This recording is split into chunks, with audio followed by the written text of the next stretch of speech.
ওইভাবে নামাজ পড়ো যেই নামাজের মধ্যে আছে মনোযোগ, ওই নামাজ পড়ো যেই নামাজের মধ্যে আছে ভয়। তুমি নামাজটা পড়তে হবে এমন ভাবে বন্ধু।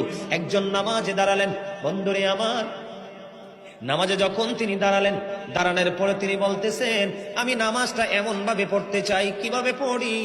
আমি নামাজটা এমন ভাবে পড়ি, যখন আমি নামাজে দাঁড়াই আমার কাছে মনে হয় আমি ফুলচেরাতের পোলের উপর দাঁড়িয়েছি। একটু যদি নড়বড় হয় আমি জাহান্নামে নিক্ষিপ্ত হব। তার মানে হলো আমি এতটাই মনোযোগের সাথে নামাজ পড়েছি যেন আমার নামাজটা বিন্দু পরিমাণ কোনো আংশিকভাবে যেন অগ্রহণযোগ্য বলে আল্লাহর কাছে গৃহীত না হয়। তিনি বলতেছেন, আমার কাছে মনে হয় রে এটা আমার জীবনের শেষ নামাজ। আমি এতটা ভয়, এতটা আতঙ্ক নিয়ে, এতটা তাকওয়া নিয়ে নামাজ পড়ি। আমার কাছে মনে হয় আমার পিছনে যেন আজরাইল দাঁড়িয়ে আছে, ডানে বামে সালাম ফিরাতে দেরি রে।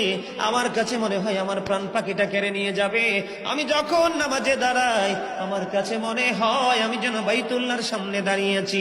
আমার কাছে মনে হয় আমার ডান দিকে জান্নাত অবস্থিত, বাম দিকে আমার জাহান্নাম অবস্থিত।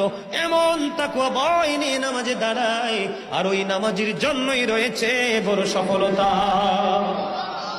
বলুন না সুবহানাল্লাহ, আর জোরে বলুন সুবহানাল্লাহ। আবু বকর সিদ্দিক রাদিয়াল্লাহু তাআলা আনহুর দাম কম না বেশি? আর জোরে বলেন। আমার নবী বলেছেন, আমি যখন দ্বীনের দাওয়াত দিতে যাইতাম, আবু বকরের মর্যাদা বোঝানোর জন্য বলছি বন্ধু, আমি যখন দ্বীনের দাওয়াত দিতে যাইতাম মানুষ সন্দেহ করতো আমি নবী কিনা, কিন্তু আমার আবু বকর যখন দ্বীনের দাওয়াত দিতে যাইতো রে বিন্দু পরিমাণ কোনো সন্দেহ করতো না, কারণ জানতো সবাই আবু বকর সাচ্চা নবীর প্রেমিক। বন্ধুরে আমার, আপনারা যারা মদিনাতুল মুনাওয়ারায় গিয়েছেন দেখেছেন নবীর সঙ্গে নবীজির রওজা মুবারকে নবীজির পাশে আপন করে কত জড়িয়ে রেখেছেন আবু বকর শুয়ে আছে, ঠিক না বেঠি?